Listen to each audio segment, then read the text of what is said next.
तो कैसे हैं आप लोग? आई होप कि बिल्कुल घर जैसे हैं। नहीं है तो आदत डाल लीजिए, जीवन में छोटी बड़ी समस्याएं तो आती ही रहती है। आज के इस वीडियो में हम लोग विशेषण का जो जो पार्ट बचा हुआ था उसको हम लोग कवर करने वाले हैं, तथा इसके साथ ही साथ जितने भी प्रीवियस ईयर क्वेश्चन है उसको भी हम लोग कवर करने वाले हैं, जिससे ये समझ आएगा कि एग्जाम में किसी भी तरह के कंपटीशन के एग्जाम हो या फिर कोई बोर्ड के एग्जाम हो, किस तरह का क्वेश्चन एग्जाम में पूछे जाते हैं। इससे कॉन्फिडेंस लेवल भी बढ़ेगा। तो चलिए बिना किसी समय गंवाए मिल के मचाते हैं बवाल विद बहुत सारा सवाल।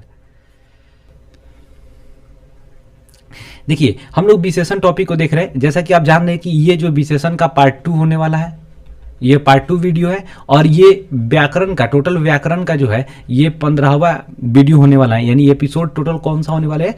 ये 15th एपिसोड है। ठीक है, तो चलिए हम लोग देखते हैं कहाँ तक कल पढ़े हुए थे, उसके आगे क्या पढ़ना है हम लोग समझते हैं थोड़ा सा। संख्यावाची देख लिए हुए थे, अनिश्चयवाचक, परिमाणवाचक भी देख लिए हुए थे हम लोग, सर्वनामिक विशेषण। जैसे आप लोग यहाँ पर देख रहे हैं कि परिमाणवाचक तक हम लोग पढ़ चुके थे। संख्यावाची विशेषण, परिमाणवाचक विशेषण, गुणवाचक विशेषण, ये तीनों हम लोग देखे हुए थे। संख्यावाची विशेषण में हम लोग क्या देखे हुए थे वहाँ पर कि संख्यावाची विशेषण क्या करता है? संज्ञा सर्वनाम की संख्या को बोध कराता है। संख्या का बोध कराएगा, उसमें भी हम लोग देख रहे थे कि दो तरह का होता है, निश्चित अनिश्चित। परिमाणवाचक में भी दो तरह का होता है, एक निश्चित परिमाणवाचक विशेषण, एक अनिश्चित परिमाणवाचक। लेकिन निश्चित परिमाणवाचक विशेषण किसके लिए, संख्यावाची परिमाणवाचक विशेषण किसके लिए आता है? जो संज्ञा क्या हो, जिसको गिना जा सकता है, संज्ञा सर्वनाम जो भी आया हो उसको गिना जा सकता है। लेकिन परिमाणवाचक विशेषण जो गिनने योग्य नहीं होता है, जो जिसको मापा या तौला जाए, मतलब एक तरह से द्रव्यवाचक संज्ञा के लिए आएगा। ठीक है ना, ये चीज हम लोग कल देखे भी हुए थे, समझे भी हुए थे।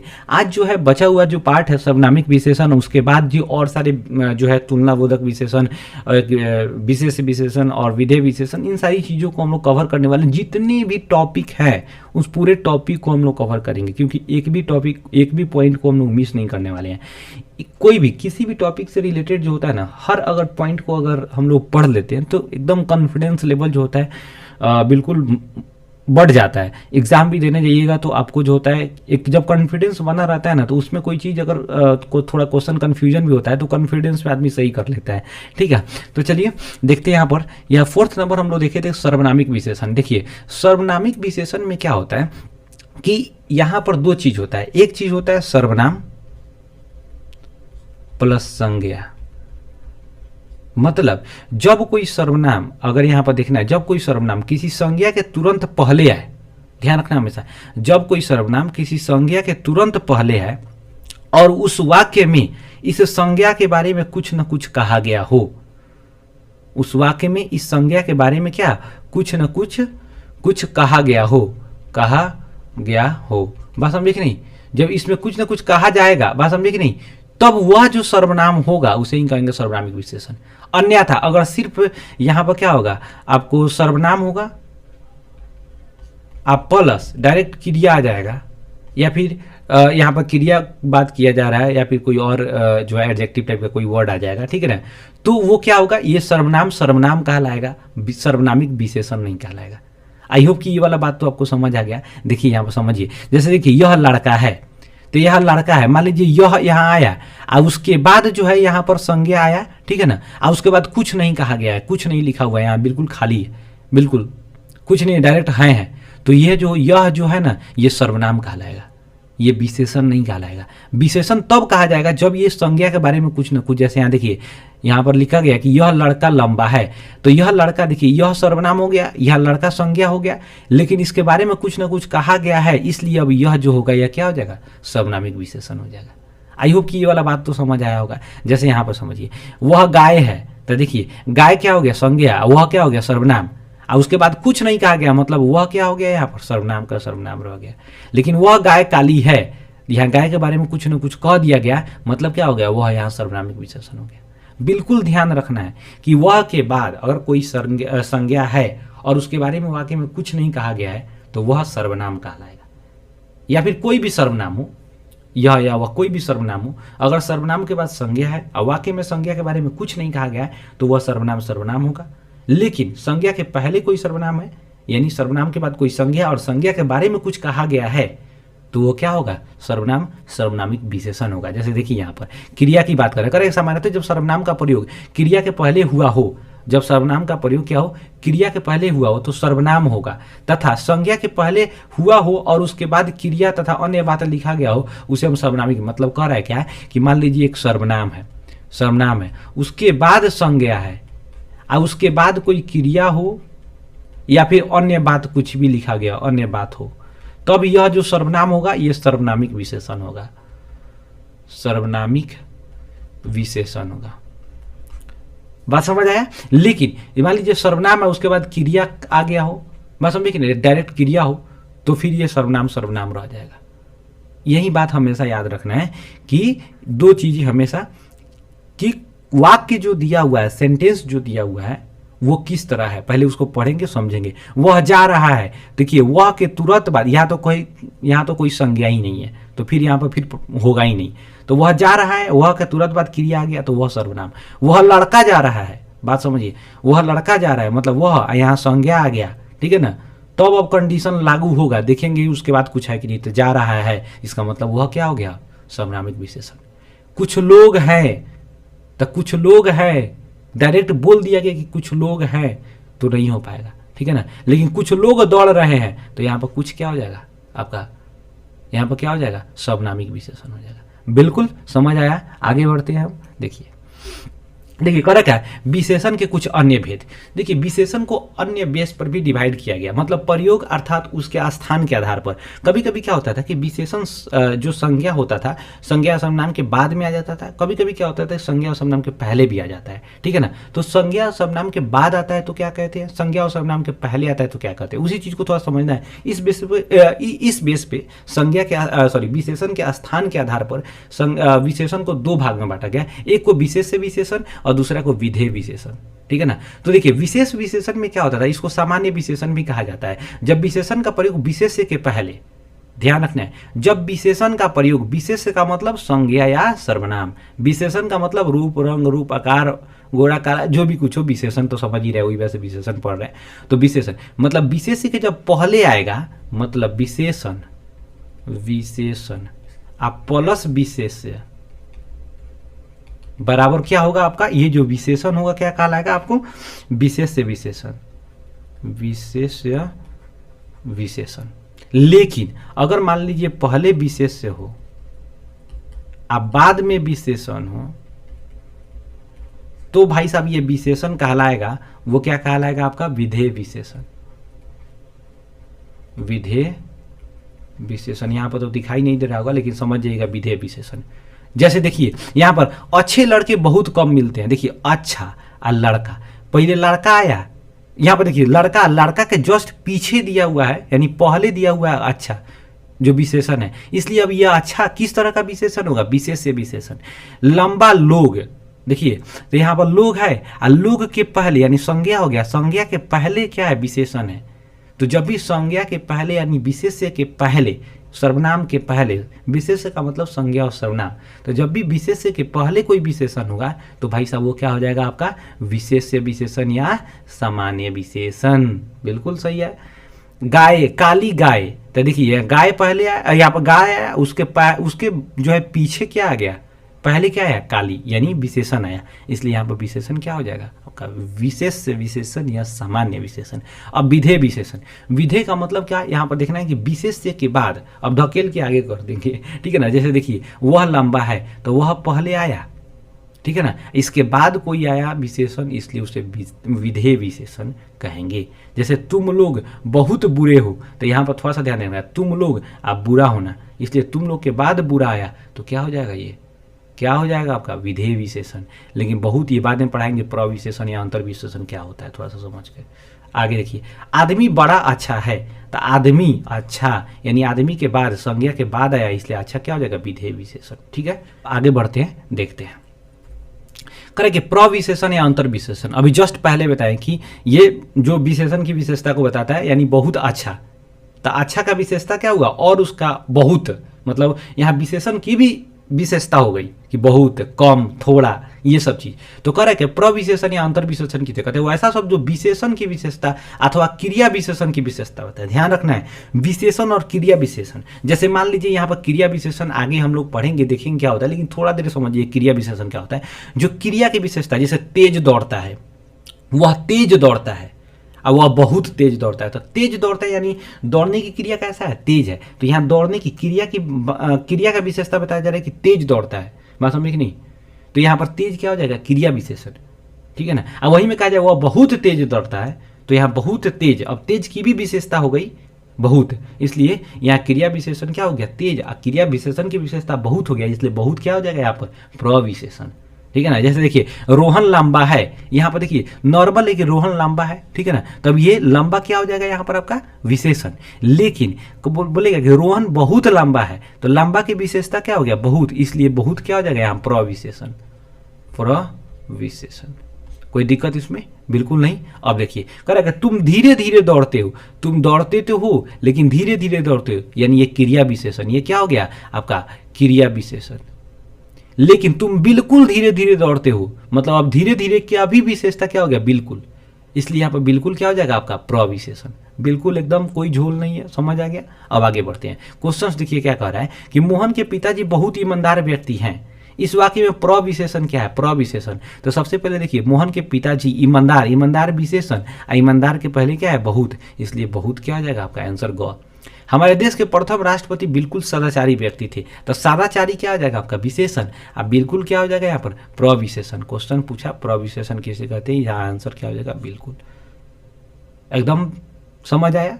आगे बढ़ते हैं, करेंगे तुलना बोध विशेषण। देखो क्या होता है कि जब भी हम विशेषण पढ़ते हैं तो इंग्लिश में हम लोग पढ़े होंगे कि कॉम्परेटिव, देखिए आप पॉजिटिव डिग्री, कॉम्परेटिव और सुपरलेटिव डिग्री, ये तीन तरह की हम लोग क्या करते हैं, एडजेक्टिव पढ़ते हैं डिग्री की बेस पे। कभी कभी क्या होता है कि विशेषण का मतलब हम समझेंगे कि व्यक्ति के अंदर की गुण, सद्गुण, आकार, जो भी कुछ दिखाई देता है, बात समझे कि नहीं, वो सारी चीजें, ठीक है ना। तो विशेषण में जब भी विशेषता की बात आती है तो हर किसी की विशेषता है।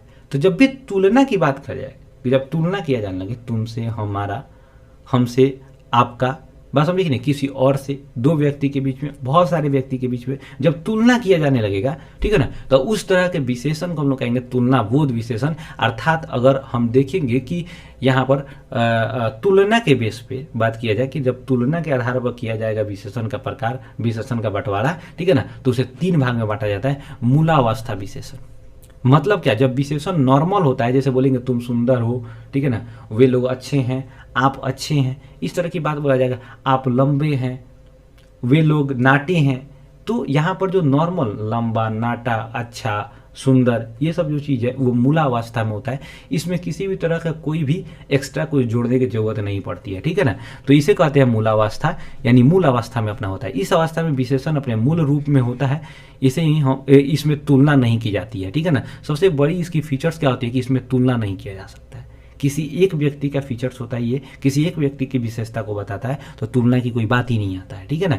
तो पूछेगा कि तुलना बोध विशेषण अर्थात विशेषण के किस अवस्था में तुलना नहीं किया जा सकता है, तो मूलावस्था में, यानी विशेषण के मूल अवस्था में तुलना नहीं किया जा सकता है। क्वेश्चन आएगा तो आप 100% कन्फर्म रहिएगा। दूसरा का रखे उत्तरावस्था। तो देखिए यहाँ पर ध्यान रखना, उत्तरावस्था, ऊ को छोड़ना है, तर लगाना है, यहाँ पर तर ध्यान है। उत्तरावस्था मतलब जब दो व्यक्ति के बीच में तुलना किया जाएगा उसे कहेंगे हम उत्तरावस्था। इंग्लिश में इसको कॉम्पैरेटिव डिग्री हम लोग पढ़ते हैं, बात समझे कि नहीं। आप इंग्लिश में पढ़िएगा तब वहाँ पर ER और EST लगा करके बना देते हैं, ठीक है ना। तो वो बाद का बात है, पहले हम लोग यहाँ पर समझिए थोड़ा सा। उत्तरावस्था कॉम्पैरेटिव डिग्री, ठीक है ना। तो जब दो व्यक्ति और वस्तु के बीच की तुलना की जाती हो उसे हम लोग क्या कहेंगे, उत्तरावस्था विशेषण, यानी विशेषण की उत्तरावस्था, ठीक है ना। तो देखिए रानी गीता से अच्छी है, यानी दो व्यक्ति के बीच तुलना किया गया, रानी और गीता के बीच। रोहन मोहन से लंबा है, दो व्यक्ति के बीच का तुलना किया गया, ठीक है ना। तो यहाँ पर इसे कहेंगे हम लोग उत्तरावस्था विशेषण। एक बार क्वेश्चन बहुत ही अच्छा पूछा हुआ था एग्जाम में, BHU के 9th के एग्जाम में क्वेश्चन पूछा हुआ था। इस तरह पूछा हुआ था आपको, रोहन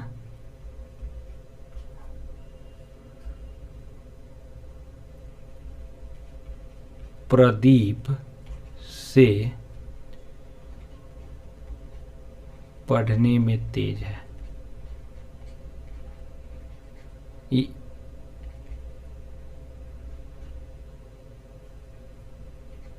देखिए अब करेगा रोहन प्रदीप से पढ़ने में तेज है, यहाँ क्रिया भी दे दिया, इससे कंफ्यूजन हो जाएगा कि यहाँ क्रिया विशेषण, भाई वो नहीं है, ये प्रदीप की गुण को बता रहा है। प्रदीप की ये एक तरह से उसके अंदर के एक तरह से उसके सद्गुण को बता रहा है, बात समझे कि नहीं। तो उस चीज का जब बात यहाँ पर आ गया और दो व्यक्ति के बीच की तुलना किया जा रहा है तो यहाँ पूछेगा कि यह विशेषण की कौन सी अवस्था है, तो उत्तरा अवस्था है। यहाँ क्वेश्चन पूछा था कि इस वाक्य में विशेषण की कौन सी अवस्था का प्रयोग किया गया है, तो उत्तरा अवस्था। ठीक है ना, हमेशा दिमाग में जब दो व्यक्ति के बीच का तुलना किया जाएगा तो उत्तरा अवस्था। इसमें क्या होता है कि जो यहाँ पर थोड़ा सा ध्यान दीजिएगा कि जो भी मूलावस्था का जो विशेषण होता है उसमें तर लगा दिया जाता है। देखिए उत्तरा, उत्तरा यहाँ पर लिखे उत्तरा, यानी तर लगा देंगे, ऊ को छोड़ेंगे और तर लगा देंगे तो ये क्या बन जाता है, आपका उत्तरावस्था बन जाता है। बात समझे कि नहीं। जैसे हम बोलते हैं अधिकतर, अधिकतर, बात समझे कि नहीं, अधिकतर, लघुतर, लघुतर, तो यहाँ तर लगा देंगे तो क्या हो जाएगा आपका, क्या हो जाएगा आपका उत्तरावस्था। नेक्स्ट करें कि सामान्यतः तत्सम विशेषण में, यानी तत्सम जो वर्ड का विशेषण होगा, ठीक है ना, जो नॉर्मली संस्कृत में वही यूज किया जाता है, उसमें तर लगाकर हम क्या करते हैं, उत्तरावस्था। जैसे सुंदरतर, यहाँ पर देखिए सुंदर में तर लगाएंगे तो सुंदरतर, लघु में तर लगा देंगे तो लघुतर, अधिक में तर लगा देंगे तो अधिकतर। याद रखना है कि तर लगाकर हम उत्तरावस्था बनाते हैं और तम लगाकर हम लोग यहाँ पर देखिए उत्तमा अवस्था, तो तम, यहाँ ऊ छोड़ेंगे तो फिर तम आ जाएगा।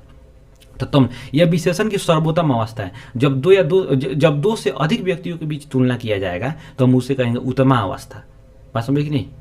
तो यही यहाँ पर थोड़ा सा ध्यान आपको देना है। इंग्लिश में भी इसी तरह पढ़ेंगे सुपरलेटिव डिग्री, ठीक है ना। तो सुपरलेटिव डिग्री में भी हम लोग वहाँ पर पढ़ते हैं कि EST लगा करके हम लोग क्या कर देते हैं, हम लोग सुपरलेटिव डिग्री बनाते हैं, ठीक है। तो यहाँ पर थोड़ा देखिएगा, कह रहा है क्या, यह विशेषण की सर्वोत्तम अवस्था है, इसमें दो से अधिक व्यक्तियों की तुलना की जाती है। राम वर्ग में सबसे लंबा है, तो राम वर्ग में से, तो वर्ग में दो ही बच्चा नहीं है, बहुत सारा बच्चा है, उसमें बताया जा रहा है कि राम सबसे लंबा है, ठीक है ना।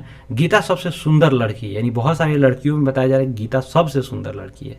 तो सामान्यतः जिस विशेषण में तम लगा रहता है वो उत्तमा अवस्था में होता है, ठीक है। इतना बात तो समझ आया आपको, कोई दिक्कत नहीं, आगे बढ़ते हैं। देखिए पदवाचक विशेषण, देखिए ये कभी कभी पूछ देता है एग्जाम में, ठीक है ना, इसको भी थोड़ा सा दिमाग में रखिए। पदवाचक विशेषण कभी कभी क्या होता है कि विशेषण तो नॉर्मल होता है, सुंदर, अच्छा, काला, गोरा, मोटा, ये सब होता है, लाल, ये सब होता है। लेकिन जब क्या होता है कि उस विशेषण को और सुंदर बनाने के लिए, थोड़ा सा और ज़्यादा एक तरह से अट्रैक्टिव बनाने के लिए उसमें कुछ और वर्ड अलग से, मतलब एक तरह से समझिए तो मिर्च मसाला जोड़ देते हैं, तो उसे ही हम लोग कहते हैं पदवाचक विशेषण। जैसे हम बोलते हैं किसी व्यक्ति एकदम लाल टहटहर लखा, समझे कि नहीं, एकदम करिया कुछ कुछ ऐसे बोलते हैं नहीं, एकदम बोलते हैं। अब जैसे किसी नाला के बारे में बोल देते हैं कि नाला एकदम सड़ा हुआ है, तो एकदम बजबजा गया था, नाला सड़ कर बजबजा गया था, ऐसे बोलते कि नहीं बोलते हैं। तो जब भी कोई ऐसा वर्ड बोलेंगे जो उस विशेषण में उस विशेषण को और ज़्यादा सुंदर बना देता है, उसे कहेंगे पदवाचक विशेषण। कोई पद जोड़ देते हैं तो उसमें पदवाचक विशेषण। जैसे देखिए चिलचिलाती धूप, बस समझे नहीं, तो ये धूप में मतलब एक तरह से गर्मी को हम लोग क्या किए, एक चिलचिलाती एक पद को जोड़ दिए जिससे और ज़्यादा सुंदर दिखने लगा। लाल लाल टमाटर, बस समझे नहीं, लाल लाल टमाटर। लंगोटिया यार, यहाँ ट होगा, लंगोटिया यार, पुरानी दोस्त यानी बचपन के दोस्त को लंगोटिया यार, तो ये सब क्या हो जाएगा, पदवाचक विशेषण हो जाएगा। बात समझे कि नहीं। करिया कुछ कुछ तो ये सब क्या हो जाएगा, ये सब हो जाएगा आपका पदवाचक विशेषण। देखिए अब कुछ प्रीवियस ईयर क्वेश्चंस को हम लोग थोड़ा सा देखते हैं, समझते हैं कि आप अभी तक जो पढ़ें क्या आपको वास्तव में कुछ समझ आया कि नहीं आया, कि आप केवल वीडियो देख रहे हैं। देखिए अब करें कि जो शब्द किसी संज्ञा की विशेषता बताए उसे हम क्या कहते हैं, सिंपल है यार, इसमें तो कोई बात नहीं है। विशेषण, विशेषण मुख्यतः कितने प्रकार के होंगे, 4 प्रकार के। सफा ध्यान रखना है, बहुत जगह पर 3 प्रकार मिलेगा लेकिन 4 प्रकार का वास्तव में होता है। प्रविशेषण किसकी विशेषता बताता है, तो प्रविशेषण किसका विशेषता बताएगा, सर्वनाम, संज्ञा, क्रिया, विशेषण, किसका बताएगा, विशेषण का। एक क्रिया विशेषण का भी क्वेश्चन आ जाएगा, क्रिया विशेषण भी हो सकता है आंसर, ठीक है ना। अगर ऑप्शन में विशेषण नहीं रहते देखेंगे क्रिया विशेषण है कि नहीं, उसको आंसर मानेंगे। कह रहा क्या, मोटा एक डैश विशेषण है, तो मोटा कैसा विशेषण है, ये उसके आकार को बता रहा है, रंग रूप को के बारे में बात किया जाए, आकार की बात है, गुणवाचक विशेषण नॉर्मल है, ठीक है ना। ध्यान आपको देना है, अगर संख्या बता रहा है तो संख्या विशेषण, नहीं तो सर्वनामिक विशेषण हो सकता है, ठीक है ना। वजन बता रहा है तो वजन में आपका परिमाणवाचक विशेषण, और जब ये सब कुछ नहीं है तो गुणवाचक विशेषण ठीक है ना। इसीलिए तो गुणवाचक का क्षेत्र बहुत बड़ा होता है। नेक्स्ट करें कि पवित्रता विशेषण का कौन अवस्था है, पवित्रता विशेषण का कौन अवस्था है, पवित्रता, पवित्रता, पवित्र, अरे यार पवित्रता तो विशेषण होगा ही नहीं, सबसे पहले पवित्र होगा, ये पवित्रता नहीं होगा, पवित्र होगा, पवित्र विशेषण होगा, ठीक है ना। तो यहाँ पर क्वेश्चन गलत होगा, यहाँ कोई नहीं आंसर होगा, ठीक है ना। यहाँ पर विशेषण होगा ही नहीं, ये पवित्रता, पवित्रता एक संज्ञा है, बात समझे कि नहीं, पवित्रता एक भाववाचक संज्ञा है, ठीक है ना। अब देखिए फिर कह रहा है क्या है, बूढ़ा विशेषण से भाववाचक संज्ञा बनेगा, तो बूढ़ा विशेषण से बुढ़ापा, बुढ़वा बनेगा नहीं, बुढ़िया, जवानी, ये सब कुछ होगा नहीं, तो बुढ़ापा बनेगा, ठीक है ना। पवित्र से क्या हो जाएगा, जब पूछेगा ऐसे हो सकता है वाला कि पवित्रता से जो आपका विशेषण बनेगा वो क्या बनेगा, तो पवित्र बनेगा, बात समझे कि नहीं, लेकिन पवित्रता नहीं होगा। फिर कह रहा है क्या, चौथा व्यक्ति ज्यादा होशियार में चौथा किस प्रकार का विशेषण है। देखिए चौथा व्यक्ति, ये चौथा किस प्रकार का विशेषण है, तो चौथा यहाँ पर संख्यावाची विशेषण, परिमाण होगा नहीं, संख्या सही है, गुण होगा नहीं, सभी होगा नहीं, तो संख्यावाची विशेषण। संख्यावाची विशेषण में भी किस तरह का विशेषण है, तो क्रमवाचक विशेषण। क्रमवाचक विशेषण हमेशा क्या होता है, सिंगुलर होता है, हमेशा एक वचन का होता है, ठीक है ना। नेक्स्ट करें कि सा के प्रयोग से किस तरह का विशेषण में होता है, सा के प्रयोग किस तरह के विशेषण में होता है, तो गुणवाचक विशेषण में, ठीक है। बिल्कुल हम लोग देखे थे कि गुणवाचक विशेषण में सा का प्रयोग कर उसको हम लोग गुण में थोड़ी सी कमी ला दे सकते हैं, उसके जो एक तरह से वैल्यू होता है उसमें हम लोग थोड़ा सा कमी ला देते हैं, ठीक है ना। थोड़ा सा पानी दीजिए, थोड़ा पानी दीजिए, थोड़ा पानी दीजिए, तो थोड़ा परिमाणवाचक विशेषण, ठीक है ना। तो अनिश्चित परिमाणवाचक विशेषण हो जाएगा, ठीक है ना। परिमाणवाचक, अनिश्चित परिमाणवाचक, गुणवाचक, सभी, तो यहाँ पर आंसर क्या हो जाएगा, अनिश्चित परिमाणवाचक। इसीलिए हम पहले देखिए मार दिए, गड़बड़ा गया, तो इसलिए पूरा पहले पढ़िए एक बार, ठीक है ना। तो अनिश्चित परिमाणवाचक विशेषण कह कि मेरे पांचों लड़के गाँव में हैं, में पांचों कौन सा शब्द है, कौन सा शब्द है, तो संख्यावाची विशेषण, यहाँ पर देखिए आंसर होगा संख्यावाचक विशेषण। गुणवाचक होगा नहीं, सर्वनाम होगा नहीं, परिमाणवाचक विशेषण होगा नहीं। तत्सम शब्दों में तर लगाकर किस प्रकार के विशेषण का निर्माण किया जाता है, करेगा तत्सम शब्दों में, याद रखिए तत्सम, तर, जहां पर भी तर आ गया तो उतरा, कहा ना उतरा में तर है ना, उत्तमा में तम, ध्यान रखना है, उतरा में तर, उत्तमा में तम, देखेंगे इसी में खुद वर्ड है, ठीक है ना, ध्यान रखना है। और जो मूल अवस्था है वो तो मूल अवस्था होगा, सिंपल। आज राम बिल्कुल करिया कुछ कुछ पजामा पहना था, आज राम बिल्कुल करिया कुछ कुछ, ओए होए होए, पहना था। इसमें पदवाचक विशेषण क्या होगा, तो करिया कुछ कुछ बस समझ आया कि नहीं आया। तो चलिए धन्यवाद वीडियो देखने के लिए, आज के लिए बस इतना ही। वीडियो अच्छा लगा हो तो लाइक कीजिए, नहीं अच्छा लगा हो डिसलाइक कीजिए, चैनल को कंपलसरी सब्सक्राइब कीजिए। इस तरह वीडियो जब भी मैं बनाऊं उसका नोटिफिकेशन आपको सबसे पहले मिलेगा, और आप जुड़े रहिए और दोस्तों के पास शेयर भी कीजिए अपने, ताकि और आप जुड़े रहिए, दोस्तों के पास शेयर भी कीजिए, ताकि हमें भी एक मोटिवेशन मिलेगा। और कुछ अगर अच्छा लगा हो तो कुछ कमेंट में कुछ अच्छी बातें लिखिए, जिससे हमें पढ़कर भी अच्छा लगेगा और मोटिवेशन मिलेगा, और आगे इसी मोटिवेशन से काम करते रहेंगे। तो आज के लिए बस इतना ही, जय हिंद।